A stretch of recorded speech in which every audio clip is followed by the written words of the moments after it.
तो ये 24 आपके पास दिख रहा होगा ट्रू फॉल्स। इसी में से मैक्सिमम क्वेश्चन कुछ क्वेश्चन पेपर में देखने मिले हैं जो हम आज और अभी कवर करने जा रहे हैं सर। तो आज हम करने वाले हमारे फाइनेंशियल अकाउंटिंग सेमेस्टर 1 से कुछ ऑब्जेक्टिव्स। जैसे कि हमने हमारा स्ट्रैटेजीज फॉलो कर रहे हैं, स्ट्रैटेजीज के अकॉर्डिंग हमें हमारा ऑब्जेक्टिव सबसे लास्ट में करना है। मतलब practical question, basic concept, theory, ये सब पढ़ने के बाद हम आज हमारा ऑब्जेक्टिव कवर करने जा रहे हैं। होप सो आप यही स्टेप्स को फॉलो कर रहे हो। अगर आप ये वीडियो हमारे YouTube चैनल पे देख रहे हो तो बता दूं मैं आप लोगों को कि बेसिक वीडियोस, बेसिक लेक्चर, फिर आपका PDF, question paper, objective test series, इन सभी का हमने एक सेपरेट फाइनेंशियल अकाउंटिंग के लिए कोर्स बनाकर रखा हुआ है, जिस कोर्स का लिंक आपको इसी वीडियो के डिस्क्रिप्शन बॉक्स में देखने मिल जाएगा। वहां से आप हमारे कोर्सेज से जुड़ सकते हो और हमसे भी जुड़ सकते हैं। और कोई क्वेरी, कोई डाउट हो तो आपके पास हमारा नंबर होगा डिस्क्रिप्शन बॉक्स में प्रोवाइडेड, आप हमसे कांटेक्ट कर सकते हो। स्पेसिफिकली आज के इस वीडियो में हम देखने वाले हैं 12 MCQ, 12 ट्रू फॉल्स और अदर ऐसे अलग 24 ट्रू फॉल्स जो हमने प्रोवाइड किए थे कुछ एग्जाम से पहले, और मैक्सिमम क्वेश्चन उसी 24 ट्रू फॉल्स में से ही पूछे गए थे। मैं आपको दिखाया था वो 24 ट्रू फॉल्स, कुछ आप इनका स्क्रीनशॉट ले सकते हो। और आई सजेस्ट एक बार इन पूरा 24 MCQ ट्रू फॉल्स को पढ़ लेना, कि ट्रू फॉल्स से ही MCQ बनाया जा सकता है और MCQ से ट्रू फॉल्स बनाया जा सकता है। बहुत सिंपल कॉन्सेप्ट है सर। तो ये 24 आपके पास दिख रहा होगा ट्रू फॉल्स। इसी में से मैक्सिमम क्वेश्चन कुछ क्वेश्चन पेपर में देखने मिले हैं जो हम आज और अभी कवर करने जा रहे हैं सर। आइए सबसे पहले हम लोग एक बात समझ ले। यहां लिखा है एनी 10, क्वेश्चन होता है 12। तो इसका मतलब ये नहीं है कि आप सिर्फ 10 क्वेश्चन ही सॉल्व करके आओगे। ध्यान रखना है, you have to solve total 12 का 12 क्वेश्चन। क्यों? अगर मान लो 12 में से कोई क्वेश्चन रॉन्ग हो गया तो जो राइट रहेगा उसका मार्क्स मिल जाएगा ना यार। तो क्यों आप अपना एक मार्क गवा रहे हो विद इन 10 to 5 सेकेंड के लिए? सो आपको 12 के 12 MCQ, 12 के 12 ट्रू फॉल्स लिख के आना। भले ही आंसर नहीं है ना, बट फिर भी कुछ ना कुछ तो लिख के आओ, क्या पता ऊपर वाला देन करे और मार्क्स मिल जाए। तो 12 के 12 क्वेश्चन लिखना है। अगर वहां लिखा है rewrite the question, so you have to write down question with answer. अगर आपको रीराइट वर्ड नहीं है तो you can start answer like question 1 का, ए का, पहले का जो भी डेप्रिसिएशन है समथिंग, वो इस तरीके से। ठीक है, आपको ऐसे अपने आंसर को प्रेजेंट करना है फॉर द ऑब्जेक्टिव पर्पस के लिए, पहली बात तो। अब आते हैं हमारे ऑब्जेक्टिव्स पे। सबसे पहला क्वेश्चन है accounting standard to deal with. जब मैंने 10 आवर्स का स्ट्रैटेजी वाला वीडियो अपलोड किया था उस वक्त मैंने जो पहला एग्जाम्पल भी लिया था वो मैंने यही एग्जाम्पल लिया था। और अगर आपने पढ़ा भी होगा, मैंने कहा था सबसे पहला और सबसे इजी टॉपिक है इन्वेंट्री वैल्यूएशन। उसका स्टार्टिंग मैं हमेशा करता हूँ AS2 से। तो सर यस, AS2 जो है इन्वेंट्री वैल्यूएशन, मतलब क्वेश्चन 1 का आंसर होगा C1, that is inventory valuation. आगे बढ़ते हैं। The initial amount payable at the time of signing the agreement in higher purchase system या ट्रांजेक्शन, उसे हम क्या कहते हैं? जब आप कुछ लोन पे लेते हो तो इनिशियली वी हैव टू पे समथिंग, उसको हम क्या बोलते हैं? तो हम कहते हैं DP, that is down payment. Hire purchase chapter question है, DP that is down payment. Answer है B1, आंसर है B1। समझ रहे हैं? देखो कुछ अलग, कुछ नया नहीं पढ़ रहे हमने। क्या हमने अलग से स्टडी किया? क्या बाहर क्या ऑब्जेक्टिव नहीं किया? अगर आपका बेसिक क्लियर है, बेसिक पढ़ा है आपने जैसे मैंने कहा था, तो आपका ऑब्जेक्टिव ऑटोमेटिकली होते जाएगा सर। चलिए आगे बढ़ते हैं। The manufacturing account is prepared to find out. मुझे मालूम है कि प्रॉफिट लॉस बनाते हैं नेट प्रॉफिट नेट लॉस निकालने के लिए, हम ट्रेडिंग बनाते हैं ग्रॉस प्रॉफिट ग्रॉस लॉस निकालने के लिए। तो बताओ मैन्युफैक्चरिंग क्यों बनाते हैं? मैन्युफैक्चरिंग क्यों बनाते हैं सर? ये ऑप्शन नहीं है, ये नहीं है, ये नहीं है, तो बचा क्या? Cost of production. क्या बचा? Cost of production. Trick follow करने का हमेशा। ट्रेडिंग GP/GL है, प्रॉफिट एंड लॉस NP/NL है, वो सब हटा दो, तो बचा क्या? Cost of production. नहीं याद होगा, नहीं पता होगा तो भाई इतना तो पता है 11th-12th का, तो वो अप्लाई करना है यहाँ पे। एक तरीका फॉलो करो, स्ट्रैटेजी फॉलो करो, डेफिनेटली हम इजीली अकाउंट में पास होते हैं, टेंशन मत लो। आगे आते हैं sir. In dash method stock valuation item receive first, जो पहले आया है, आर इशूड फर्स्ट, जो पहले आया वो पहले गया। वो कौन से मेथड में? First in first out, yes no? First in first out. तो आंसर रहेगा sir FIFO. Simple, short and simple, कुछ एक्स्ट्रा मेहनत नहीं, कुछ डोकाला ताप नको बाबा, डायरेक्ट सॉल्व करायचं आन्सर आपल्याला। Next one, in departmental accounting office rent it's defined sir office rent. अरे 4 डिपार्टमेंट है, एक 1000 स्क्वायर फीट यूज करता है, एक 500 स्क्वायर फीट, एक 300 स्क्वायर फीट। तो सर जिसका ऑफिस जितना बड़ा उसको उतना रेंट देना पड़ेगा। दैट इज जिसके एरिया स्क्वायर फीट ज्यादा है उसको अपने स्क्वायर फीट के अकॉर्डिंग रेंट पे करना पड़ता है। तो ऑफिस का जो रेंट होगा वो allocate as per the area occupied होगा, जिसने जितना एरिया ऑक्यूपाई किया होगा, यूज किया होगा। तो फिफ्थ का answer will be B1, that is area occupied. समझ रहे हो ना? डिपार्टमेंटल अकाउंटिंग का जो बेसिक वीडियो था उसमें लिस्ट दिया था मैंने कि कौन से रेशियो में कौन सा चीज डिवाइड होगा, तो इसी का आंसर है। आगे बढ़ते हैं। Wages paid for installation of new machinery is a, जब हम नॉर्मली कुछ सैलरी पे करते हैं it's a revenue expenditure, but अगर हम कोई नया मशीन ला रहे हैं उसके लिए उसको इंस्टॉल करने का खर्चा कर रहे हैं हम लोग। नया मशीन आया उसको इंस्टॉल किया, it's called as capital expenditure. Capital expenditure, ठीक है। जब नया एसेट पर कोई खर्चा करते हो तो एसेट में ऐड होते जाता है, that is capital expenditure. Next one, as per the rule that is conservatism rule, stock is to be valued at cost और एनआरवी।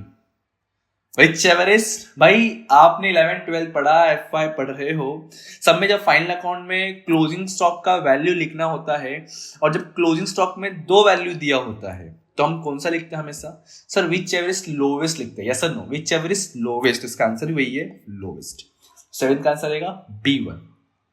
देखो यार 11th 12th का कॉन्सेप्ट है, बट अगर क्लियर नहीं रहेगा तो ये भी नहीं आएगा, मार्क्स चलेगा हमारे हाथ से। आगे बढ़ते हैं हम लोग। फॉर बुक मैन्युफैक्चरिंग कंपनी, ध्यान से सुनिए, फॉर बुक मैन्युफैक्चरिंग कंपनी, मान लीजिए आपका काम ही है ये बुक मैन्युफैक्चर करना, ये बुक बना के बेचना।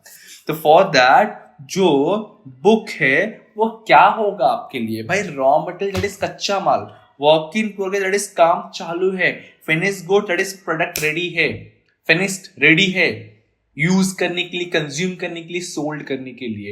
एंड बुक मैन्युफैक्चर के लिए बुक क्या रहेगा? गुड्स रहेगा, that is so finish goods हो गया। What it? चलिए आगे बढ़ते sir. The person who sell goods on hire purchase basis. मैं इंसान हूं, हाँ हूं ना यार, हूं, आज जैसे आप, मैं इंसान हूं, मैं गुड्स सोल्ड करता on hire purchase basis, that is DP दो एंड इंस्टॉलमेंट में पे करते रहो। सो उसको क्या बोलते हैं? जो परचेस करता है उसको हायर परचेसर बोलते हैं, जो सोल्ड करता है उसको हायर वेंडर बोलते हैं। जो कंजाइनर कंजाइनी है वो कंजाइनमेंट चैप्टर में आएगा, बात की बात है, फिलहाल वो नहीं। तो सर आंसर इसका हायर वेंडर, जो हायर परचेस में डील करता है, गुड सोल्ड करता है, is known as sir hire vendor. Vendor जो वेंडिंग कर रहा है, सेल कर रहा है सर। आगे बढ़ते हैं। 10th one, dash show the financial position of company at the end of the year. अरे 11 से पढ़ते आ रहा है, profit and loss account show करता है बिजनेस का, क्या? Net profit net loss. Financial position देखने के लिए we have to check financial statement, that is balance sheet, balance sheet.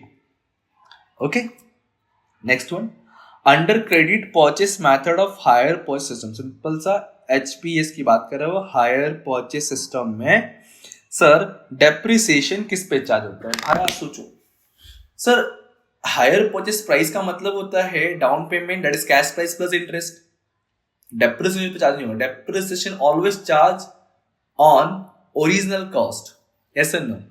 जो कॉस्ट वैल्यू है, जो उसका एक्चुअल वैल्यू, उस पर डेप्रिसिएशन चार्ज होता है। मतलब क्या होगा? Full cash price. Cash price के अंदर इंटरेस्ट इंक्लूड नहीं होता है, वो एक्चुअल वैल्यू। अगर आपने इंटरेस्ट नहीं, अगर आपने इंस्टॉलमेंट नहीं लिया होता, ऑन द स्पॉट पेमेंट के एसेट खरीद लेते तो कितने पड़ता आपको? तो वो it's called as cash price. तो we have to charge always depreciation on cash price, ध्यान रखना। ओके, वही फुल कैश प्राइस, ऐसा नहीं DP पे कर दिया बचा अमाउंट पे हम चार्ज करेंगे, तो इंटरेस्ट होता है बैलेंस अमाउंट पे। ऑडिट। चलिए, तो हमने 12 MCQ कवर कर लिया विद इन 8 to 9 मिनट्स के अंदर। होप्स ऑफ के 12 के 12 MCQ समझा होगा। ऐसा समझ लीजिए कि इस 12 में से ही एक आध MCQ को या ट्रू फॉल्स कमिंग एग्जाम में पूछने वाला है। इसी को वो लोग ट्रू फॉल्स में कन्वर्ट कर देंगे या मैच द फॉलोइंग कन्वर्ट कर देंगे। क्वेश्चन लगभग वैसे ही होते हैं, बस समझना होता है कि आंसर कैसे ढूंढा जाए। मैंने कोई एक जगह बताया ना कि अगर ये नहीं है तो भाई बचाइए आंसर, कॉस्ट ऑफ प्रोडक्शन वाला। तो वैसे को ट्रिक लगाना है, कभी भी आंसर नहीं आया तो छोड़ के नहीं आना है, छोड़ के तो बिल्कुल नहीं आना हमें। ओके चलिए आगे बढ़ते सर। आगे चलेंगे हम लोग ट्रू फॉल्स की तरफ। सत्य असत्य।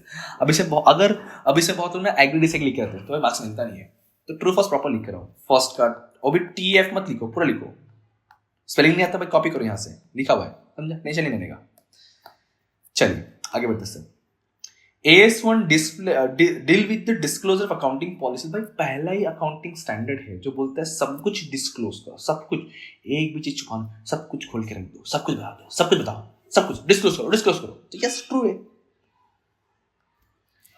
For valuation of stock under FIFO method the cost of latest item is compared with their net. मुझे लगता है ये फॉल्स है, क्योंकि जो एक्चुअल कॉस्ट होता है उससे रिकॉर्ड करना होता है, कंपेयर करने की जरूरत नहीं है, इसलिए मुझे लगता है फॉल्स है। As per AS9 revenue from interest is recognised, not recognised only when it's actual receive. False. ठीक है, ये आपके अकाउंटिंग स्टैंडर्ड्स अगर क्लियर हुआ रहेगा तो ही समझेगा, पर थोड़ा सा डिफिकल्ट है, बहुत मैं डीप नहीं जा रहा उसके अंदर। Profit and loss account show the financial position of concern. Just इससे लिंक ऊपर एक क्वेश्चन था MCQ वाला, क्या profit and loss financial accounting show करता है, क्या फाइनेंशियल पोजीशन शो करता है कि नहीं सर, फॉल्स। क्यों? क्योंकि बैलेंस शीट शो करता है financial position, profit and loss सिर्फ नेट प्रॉफिट नेट लॉस दिखाता है। इसी के ऊपर एक क्वेश्चन था आपका बैलेंस शीट वाला, समझे। चलिए आगे बढ़ते sir. Expenditure that result in acquisition of permanent asset is a capital expenditure. ये क्या बोलना चाह रहा है, हमने कोई एक परमानेंट एसेट, इट्स सिंपल सा, मैंने एक एसेट खरीदा, उस पे मैंने खर्चा किया हूं, तो खर्चा को हम क्या कहेंगे सर? तो क्या वो खर्चा को हम कैपिटल एक्सपेंडिचर कहेंगे? यस, बहुत सही, कैपिटल एक्सपेंडिचर ही कहेंगे।